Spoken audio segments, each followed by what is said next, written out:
Okay, just take a second, pause with us. Look at the date on your device.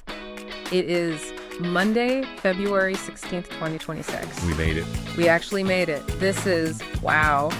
This is the finish line. Not just for this deep dive, but for the entire 10-part Becoming Lucid series we've been building for, months now? And it's the season 1 finale of Lucid Journeys. It is, and it feels heavy, but like a good kind of heavy. Yeah. You know that feeling when you've been on a long hike, like 10 miles straight uphill, and you finally take off that heavy pack? Oh, yeah. That exact feeling. It's that kind of heavy. We have been mapping some incredibly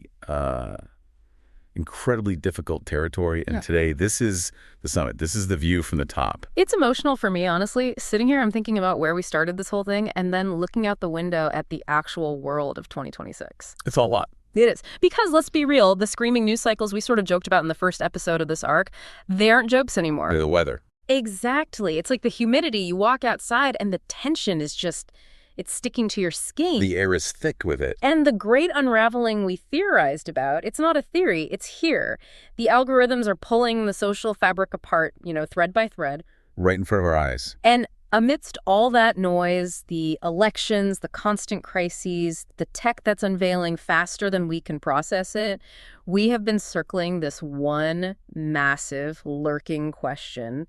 It's been under the surface of every single episode. What does it actually mean to be awake right now? And I want to just stop right there, because we have to scrub that word down before we even use it. Awake. Oh, yeah. It's been hijacked. It's been completely co-opted. It's been branded. If you go on any social media platform right now, awake is a costume. It's a badge you wear to signal which tribe you belong to. It is. It's I am awake to the corruption, or I am awake to the injustice. Yeah. It's a weapon. Or it's the other side of that coin, the spiritual bypassing version, I'm awake, so I just float above it all. I'm meditating on a mountain while the world burns. Right.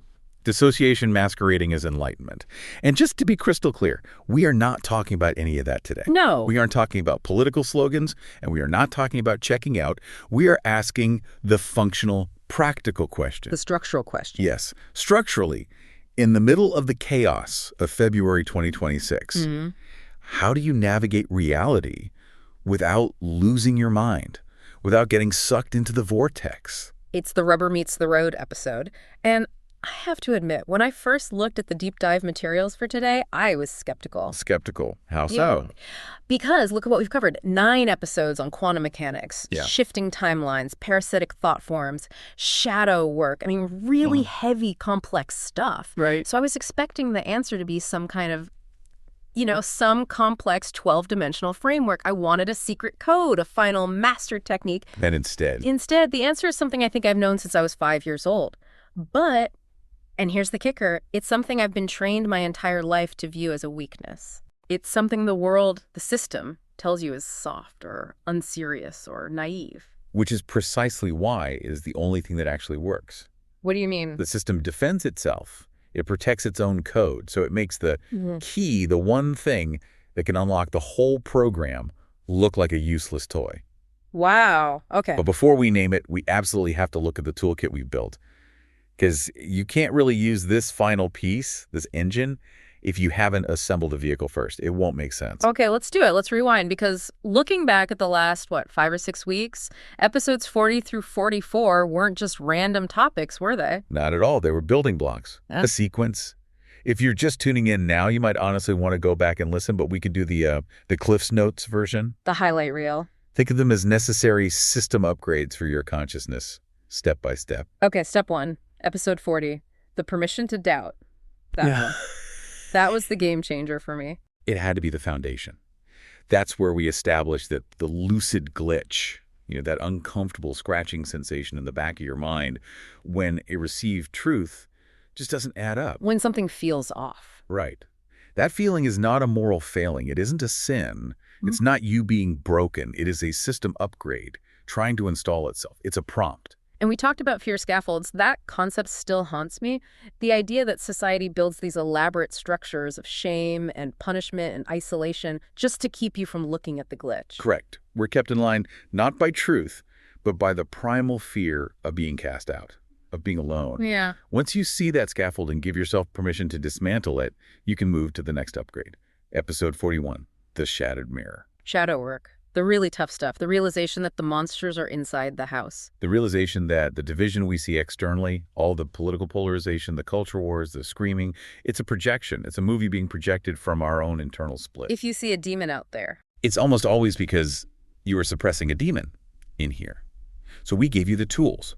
Dream tagging, memory reframing. Remembering. Putting the pieces of yourself back together so you aren't projecting your own garbage onto your neighbor. Which then prepared us for episode 42, the seasonal context. That's when we zoomed out, way out. We stopped panicking about the daily chaos because we realized this isn't the apocalypse. It's winter. It's winter. It's a cycle. A brutal, messy, but ultimately necessary cycle of collective evolution that's happened before, it'll happen again. That gives you perspective. Then we zoomed back in with episode 43, The Diagnosis. We named this season The Great Unraveling. Yes, we defined it. The old stories, the stories about authority, about endless progress, about scarcity, they're failing. They're breaking apart. And the disorientation everyone feels, that's not the sickness. That's the treatment. I have that on a sticky note on my monitor. The disorientation is the treatment. It's the core principle. Stop trying to force the world to make sense in the old way. Let it unravel. And that brought us to last week. Episode 44, The Urgency. Suddenly, it got very real. The 3 quantum reasons to choose a timeline now. And that's where we introduce the ecosystem, the Draiths. The Draiths, the entities, the thought forms, whatever you want to call them, the things that feed on our outrage. The non-physical entities that depend on low-frequency human emotional energy for their very survival. And that was the final piece of the structural puzzle. So we've established the mechanism, the assemblage point where your perception is focused. We've established the dial you use to change it, your attention. We've established the tools you use to understand it, dreams and memory. We built the whole vehicle. We put gas in it. We know how to steer. But there was a gap, a massive gaping hole in the theory this whole time. We never identified the engine. Exactly. We never named the force that actually does the navigating. What is the energy source? What allows you to shift from a fear-based reactive timeline to a lucid creative one? That is the mission today, to name the engine. But first, we have to talk about why the engine is stalled for so many of us. We have to talk about the trap. Because, let's be honest, most of us feel stuck. We feel like we're just spinning our wheels in the mud, screaming at the other cars who are also stuck in the mud. And we are screaming because we are absolutely 100% convinced that we are right. That is the trap of being right. And this is where it gets really uncomfortable. I want to go deep on this Draith diet concept, because this is where the weird metaphysical stuff meets the 6 o'clock news. It should be uncomfortable. If this part doesn't make you squirm a little, you're not really hearing it.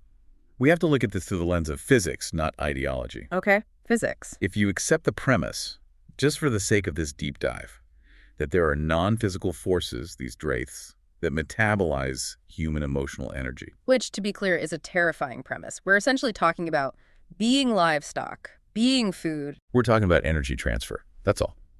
Think of a battery. A simple battery stores chemical energy. A device, like your phone, consumes that energy to function. Okay. Human beings, especially in groups, generate massive amounts of electromagnetic and emotional energy. It's a measurable field. High cortisol states, rage, terror, hatred, panic, they produce a very specific, very dense, low-frequency energy. And the Draiths. They are the device. They plug into that energy source. But here's the most crucial part of this whole thing. They do not have a voter registration card. They aren't Democrats or Republicans. They do not care about tax codes or Supreme Court justices or border policies.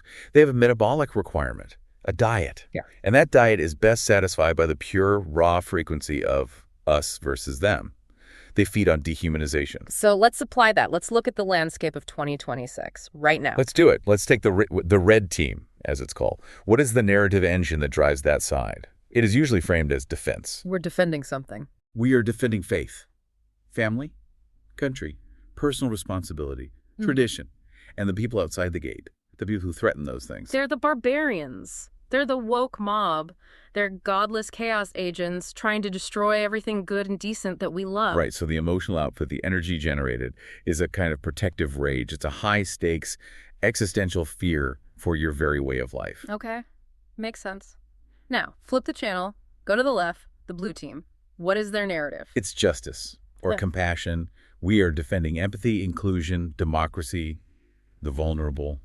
And the people outside that gate. They're fascists, they're bigots, they're monsters, they're the existential threat to safety and to progress itself. So you see the pattern. Both sides are absolutely fundamentally convinced that they are the heroes of the story. And that the other guys are the irredeemable villains, the monsters.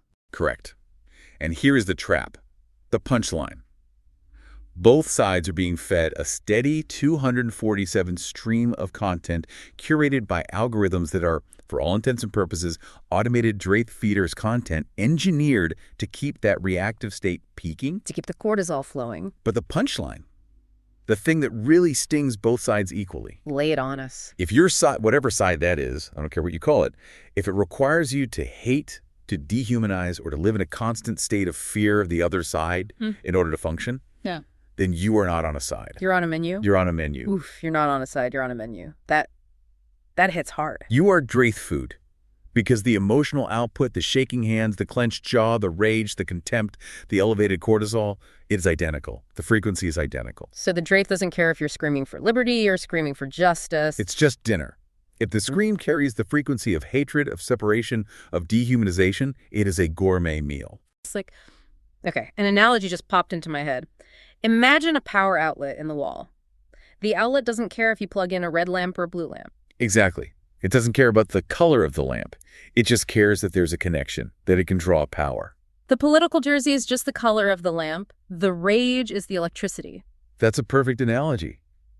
The fear machine, this whole ecosystem of outrage media and algorithmic amplification, it does not care who wins the election. Wait, say that again? That seems counterintuitive. It really doesn't care. Elections are just harvest festivals for them. It's a peak feeding time. They only care that the fight continues. Yeah. They need you permanently tuned to the fear station. And to do that, they need you to believe that the other half of the human population isn't just wrong. But that they are subhuman, that they are irrational, that they are so fundamentally broken they're beyond redemption. The subhuman fallacy. That belief, the belief that another person is a monster, is the most nutrient-dense food source there is for negative entities. Because when you decide someone is a monster, you authorize yourself to hate them without limit. You give yourself moral permission. Total permission. And that boundless righteous hate is a feast that can power them for a long, long time. This connects directly back to the monster identification we talked about in episode 41. We project our own unowned shadow, our own inner monster onto the other, but now we're seeing the metaphysical cost of doing that. We are. The critical question for you, the listener, today isn't, is my side right? That's the trap question. The real question is this: whose work are you actually doing when you hate? Wow. That's a haunting question. Whose work are you doing? When you feel that hot flush of outrage, are you actually serving your highest values, your values of, say, justice or freedom? Or are you just unconsciously feeding a system that depends entirely on your lack of awareness? When you type that nasty, dehumanizing comment, when you feel that smug rush of, I can't believe how stupid and evil they are, when you cut off a family member over politics, are you building the world you actually want? Or are you just dutifully charging the battery for the machine that keeps us all stuck in this nightmare? It really is the ultimate Matrix moment, isn't it? Realizing that the real war isn't red versus blue. The war is between consciousness and unconsciousness. Between lucidity and sleep. And being asleep is very, very profitable for the Draiths. So, if we stop feeding them, if we unplug from that system, what's even left? Because if you strip away the jersey, the bumper stickers, the slogans, the talking points, what is actually underneath all that fear and rage? That is the mirror check. Yeah. And when you do it, it reveals the common ground, the thing that the fear machine spends billions and billions of dollars to hide from you every single day. What does fear hide? It hides the fact that human beings, when you get down to the core programming, are incredibly simple. Beneath all the political conditioning and the trauma responses, what do people actually want? Safety, right. Safety for their children. That's number one for almost everyone. The ability to feed their families without constant grinding panic. The desire for dignity. Just to be able to walk down the street and be respected as a person. The need to matter. To feel like your life has some kind of purpose, that you made a mark. And of course, the deep biological need to love and be loved. That's pretty much it, isn't it? That's the whole list. That is 90%, maybe 95% of the entire human experience. And those core desires, they are absolutely identical across the so-called divide. The parent in the red state and the parent in the blue state both lie awake at 3 in the morning worrying about their kid's future. They both cry when they lose a parent. They both feel joy when they see a beautiful sunset. Yeah. They both laugh when a puppy does something clumsy. These fundamental human experiences vibrate at a frequency that Draiths cannot metabolize. It's like trying to run a gasoline engine on water. It's the wrong fuel. Exactly. It's indigestible to them. So the entire system has to be engineered to focus on the 5 or 10%. The disagreement. The fear machine works by taking a giant magnifying glass and hyper-focusing your attention on the 10% of disagreement, the policy nuances, the culture war skirmishes, the latest outrage, precisely to obscure the 90% of shared humanity. Because if you saw the enemy as a human being who just wants their kid to be safe, The spell breaks instantly. you can't hate them effectively anymore. You might disagree with them, but you can't generate that pure, high-octane contempt. And if you can't hate them, the Draiths starve. It's that simple. Seeing the enemy as fully human is the most dangerous, most rebellious, most revolutionary thing you could possibly do to the system. It sounds so simple when you say it like that, but it's incredibly hard to do when you're in the heat of it. When someone is screaming at you that you're evil, your biology, your nervous system wants to scream back. Of course it is hard. Yeah. It's the hardest work there is. That is why we call it becoming lucid. Sleeping is easy. Reacting is easy. Waking up requires a force. It requires an engine. Okay, we're here. The big reveal. We've laid out the problem, we've named the trap, we've named the entities, we've exposed their diet. What is the engine? What is the force that moves the assemblage point? We have spent, 10 episodes building these complex intellectual frameworks, discussing quantum physics and metaphysics. But the answer, the engine, is the one word we usually avoid in any serious analysis because it sounds too soft, too cliche. The engine is love.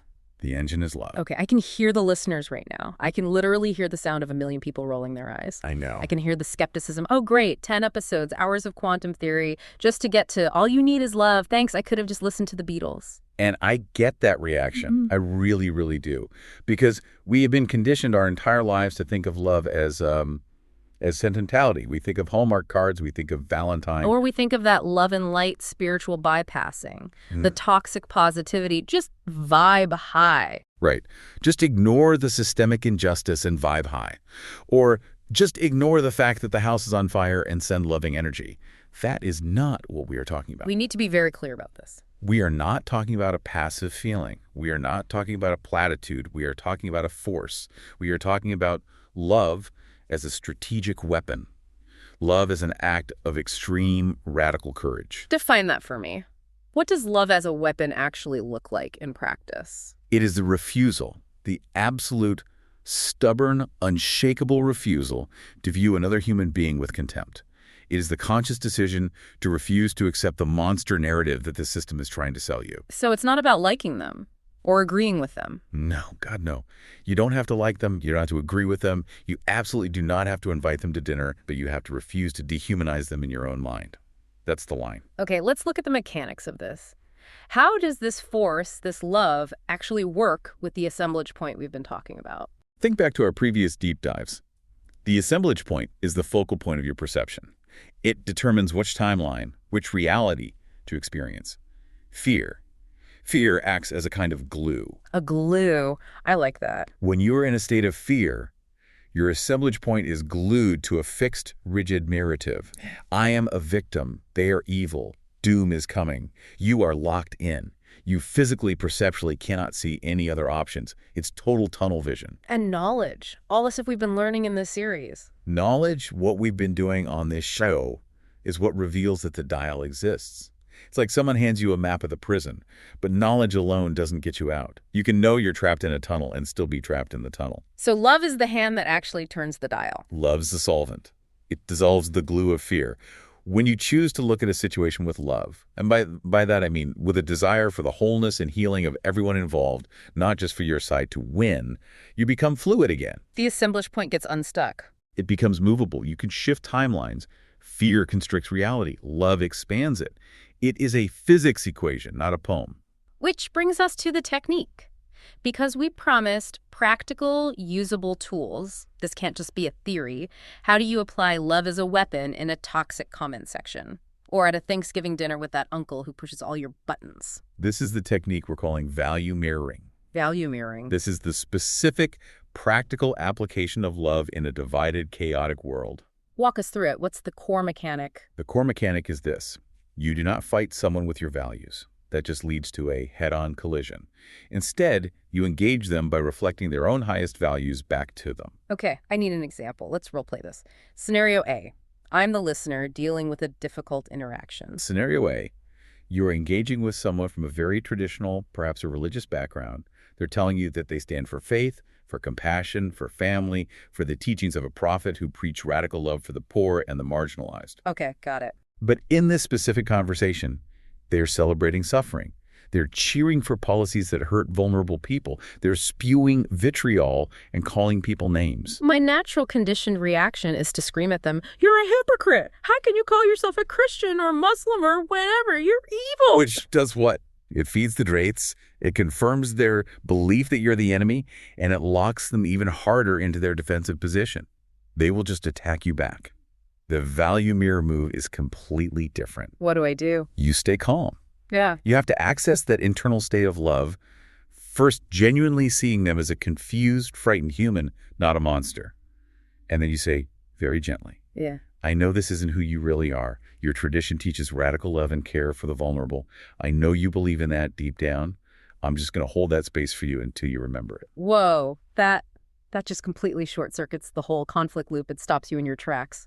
It creates a gap, a dissonance. But notice where the dissonance is.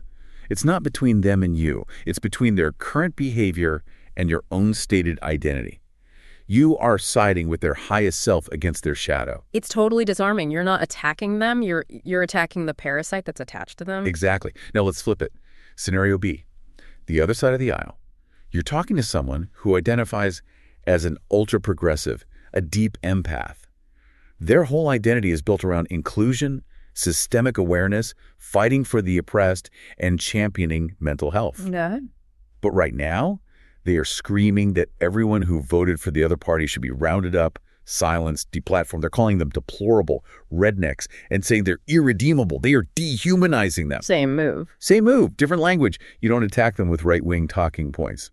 That's pointless. No. You mirror their own value back at them. You ask a question. Here's the question. You have taught me so much about how childhood trauma shapes adult behavior and how broken systems create fear in people. You are the champion of empathy in my life. So where's the empathy for the fear that these people are acting out of? Where's the systemic analysis for their conditioning? Where's the empathy you built your identity around? That stings. But it stings in a way that it's a healing sting. It's an invitation. It invites them to step up and be the person they claim to be. The result in both scenarios is that the other person gets caught in the gap between who they say they are and what fear has momentarily made them. In the person doing the mirroring, the person holding that space. That is the truly awake person in the room. That is the lucid one, the one who isn't playing the game, the one who is actively breaking the spell. This connects so perfectly to the lore. We absolutely have to bring in the dreams of Phillip because we've been teasing this tie-in all season long. This is the ultimate case study. This whole concept is demonstrated perfectly in the climax of book 1. Set the scene for anyone who hasn't read it yet. Okay, so Phillip, our main character, a very novice dreamer, has a prophetic dream. It's a terrible one. He sees his best friend, Cynthia, being publicly and horribly humiliated on stage at the school talent show. And it's a setup. It's a total setup by the antagonist, Mrs. Noodle, to make her own daughter, Samantha, look superior. So Phillip, being a good dreamer, checks this vision with a magical tool called the prediction charm. And the charm turns deep purple. Deep purple. In the metaphysics of that world, deep purple means the future is highly calcified. It is almost certain to happen. The odds are stacked against him. And the rule book, the Dreamer's Dictionary, is very clear on this. It says, do not interfere with prophecy. Fate is dangerous. If you tamper with a highly probable future, it can create a nasty backlash.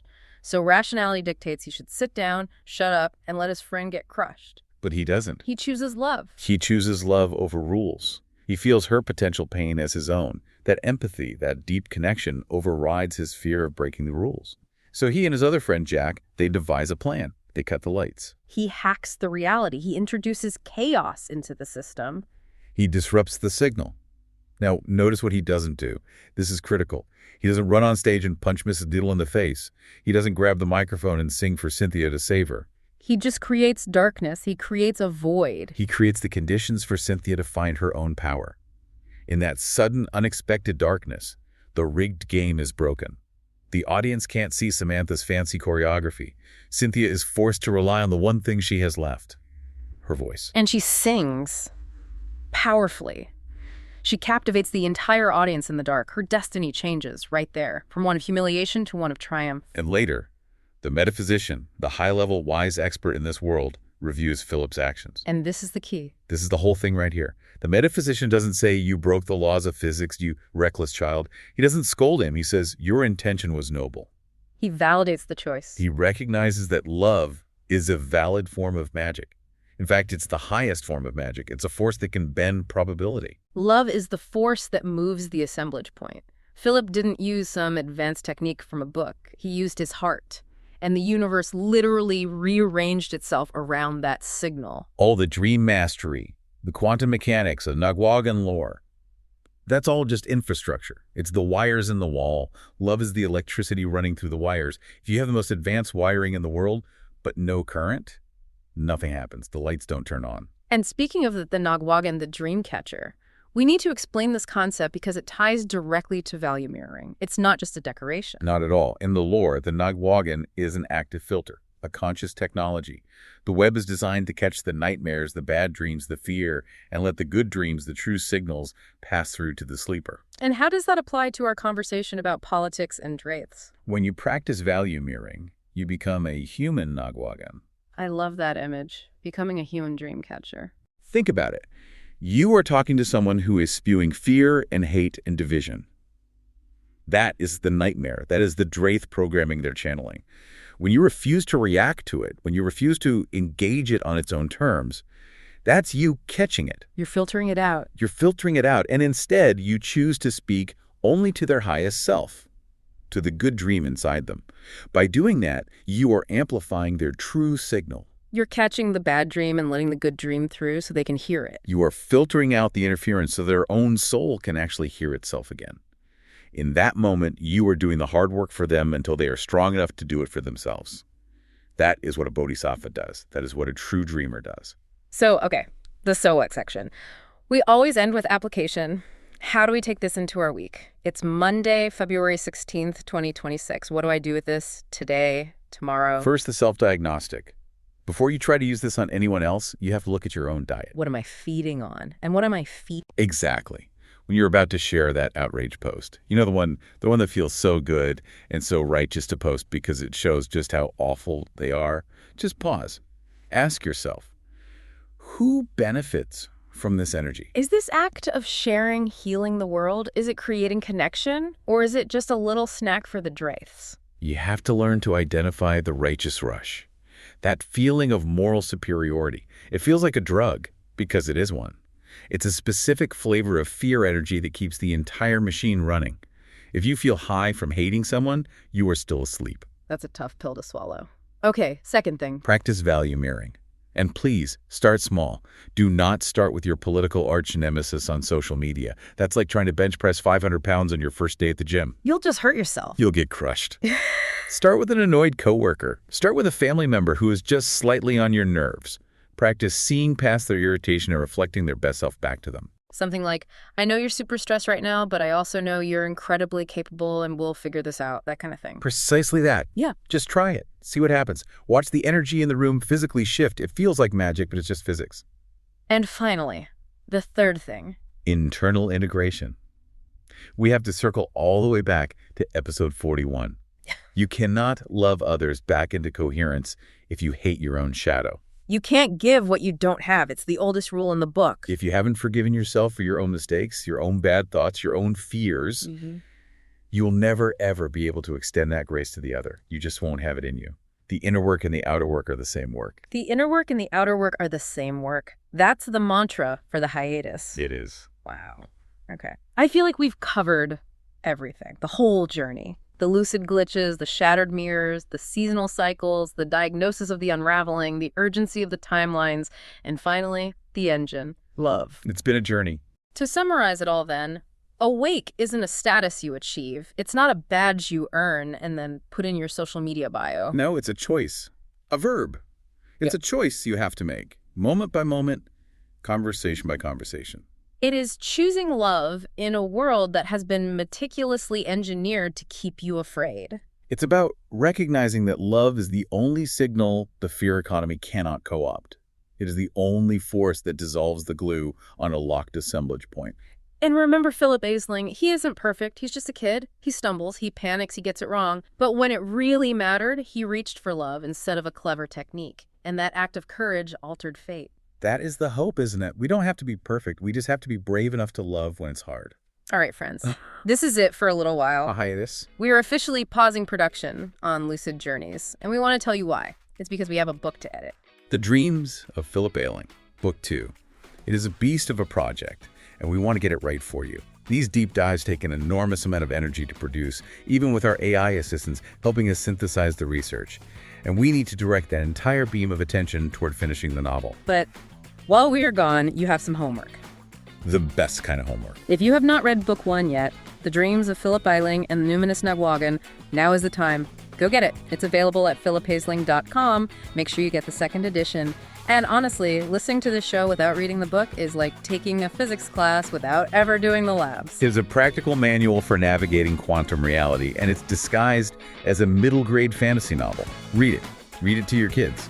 More importantly, read it to your own inner child. And for the show itself, re-listen to the full Becoming Lucid arc, all 10 parts, episodes 40 through this one, 45. Binge it over a week. It hits completely different when you hear it as a single, coherent story. And share it. Be a value mirror for someone in your life. Don't just dump it on them. Send them this episode and say, hey, I sent this because I know you care deeply about the world, and I thought this might help recharge your batteries. Follow and subscribe wherever you listen so you know the second season 2 drops. We have some really big plans. Huge plans. And thank you, truly, from the bottom of our hearts, thank you for lending us your ears and, more importantly, your attention. It's been a true honor. I'm going to leave you with one final thought, a little provocation to chew on while we're away on this break. Let's hear it. You were never glued to the fear station. You always had your hand on the dial. See you on the other side of the dream.